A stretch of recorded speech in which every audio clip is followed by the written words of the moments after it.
Aloha everybody, what is really good? Welcome to the first RuneFest 2019 coverage video. And for this video we're going to be talking about Archaeology, the new skill. So without any further ado, let's jump right into the video. Let's go! Cats is the illest. What you talking about, Willis?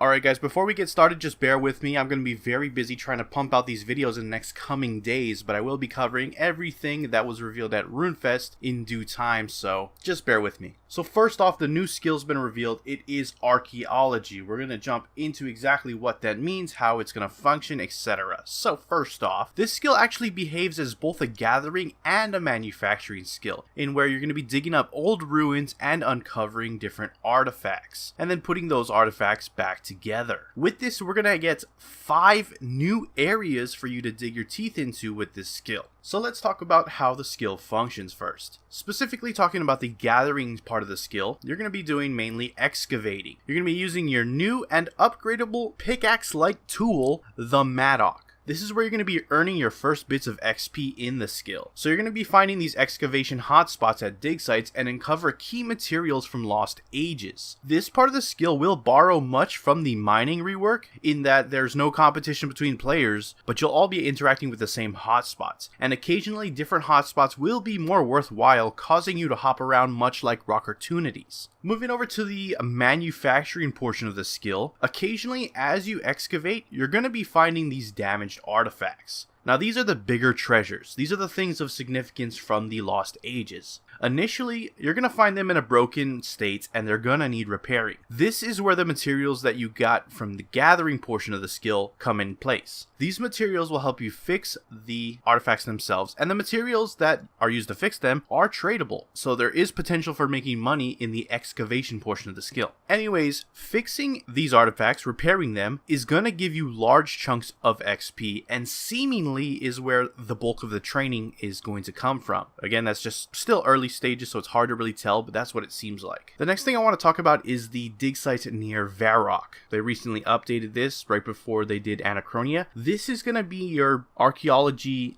guild, if you will. Here you can hand in your artifacts to collectors, or you can hand it into a museum, or even just keep it for yourself for future use. They do give you things that are exclusive to the archaeology skill if you do hand those in, so they will have some use in that form, but as I said, you can keep it for yourself and they could be utilized elsewhere. Now at the guild, you'll be able to build a research team, and they will help you discover new ways to train the skill. Also, completing certain feats, we don't know what they are, but completing them in the skill will give you access to even more content within the archaeology skill. Moving on, I did talk about 5 new areas that came out, or will be coming out with this update, and each of these 5 areas will have a unique mystery to solve. As you master these sites, you'll get closer to unlocking its truth, meaning that there is a big story component embedded into the skill itself. So let's talk about those areas. The first is Carid Et, found near the duel arena. This once housed Zarosian armies until it was invaded by Zamorak forces. This is actually unlocked at level 5 archaeology, and here you'll find Zarosian weapons, religious items, and old scrolls related to ancient magic. Moving on to the next dig site, we have the east of Mauritania. This was once a Saradomin stronghold, and more specifically an Icenic settlement known as Everlight. This is actually unlocked at level 20 archaeology.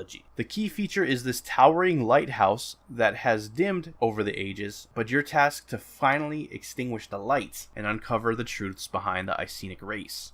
The next location is found deep below the wilderness and known as the Infernal Source. This place is deeply rooted with Zamorak and his forces, and was the location of Guthix's great sword, or was the cause of why the sword is in its place. This is also unlocked at level 20 archaeology. Here you'll be excavating Zamorakian relics and understanding his connection to demons, and learn how the demons were brought to Gielinor. Now the next 2 locations, they did not go into major detail at all. They kind of just showed them off and mentioned their names, and those are the Stormguard Citadel as well as the Warforge. Again, we don't know much information about that. That's pretty much as far as we got with that. So we're gonna have to wait and see. as time goes on or until release. So let's start jumping into the juicier stuff, the rewards. They showed off a couple of cool things with this skill, so we're going to jump into it. First off, we got Ancient Summoning. Here you'll have the ability to bind the will of powerful demons. For example, Ripper demons. They will deal more damage to your target based on the remaining HP of that target. Their special is similar to their death jump that you find with regular Ripper demons. Abyssal demons will tele to your target and attack them right away. Their scroll effect creates a tether block and binds your target. Next up, we got the Calgarian demon. Now this will be the strongest of all familiars to date,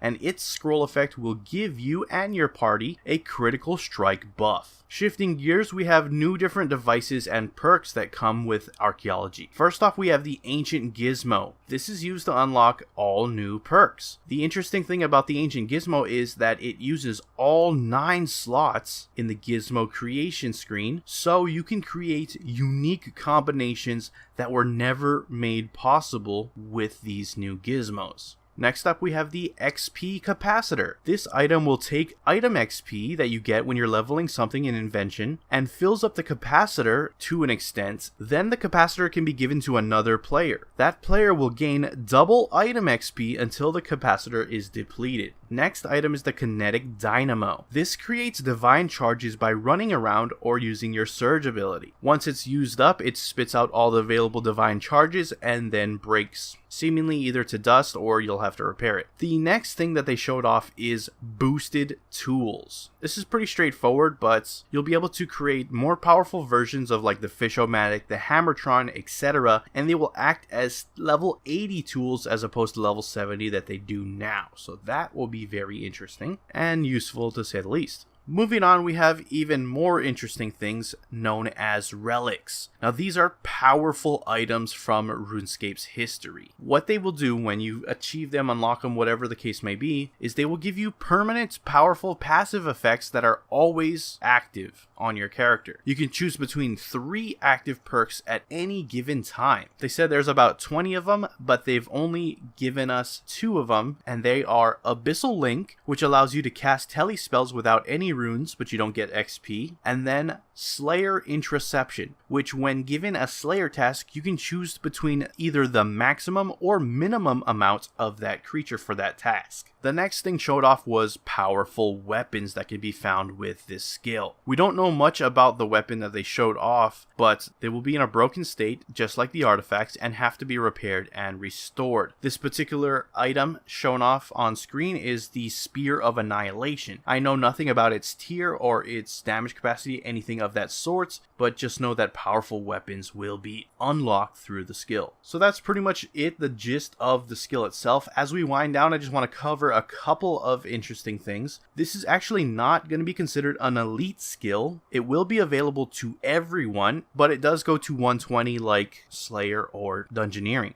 There is going to be an embargo for all skill boosts for the first 6 months, so you can't use XP lamps, double XP, anything of that sort for 6 months. Free-to-play users will have access to the skill up until level 20, so you can access at least the Alcarid place and fully uncover everything that has on offer. Next up, we have a look at the skill pet, this little mummy named Archie. He's very cool, and just like other pets in skilling, he will be overrideable for your familiars. Moving on, we got the skill cape. You can see it's a nice white color with a black trim. They did say that the skill icon is not necessarily set in stone, subject to change based on player feedback, so if you don't like the skill icon, you can voice your opinion. Moving on, we got the Elite Skilling Outfit. This is actually going to come out on launch, however, it's not going to use the fragment system that we've seen with other elite skilling outfits, but it is made through the Archaeology skill in some form or fashion. So that pretty much wraps up everything you need to know outside of the release date. So when can you see the Archaeology skill coming into the game? That is coming very shortly in January 2020. So literally 3 months from now, we're going to be digging our teeth into this skill and seeing everything it has on offer. With that, I'm going to finally wrap up this video. Again, stay in touch because I do have a lot to cover with RuneFest in the coming days. So I'm going to be rolling them out as fast as I can, but bear with me. It's a lot to go through. With that, I'm going to wrap up the video. And if you enjoyed it, hit that like button. If you're not subscribed and you want to stay up to date on all things RuneScape related, then hit that subscribe button. Anyways, I appreciate you watching. I am out. Aloha.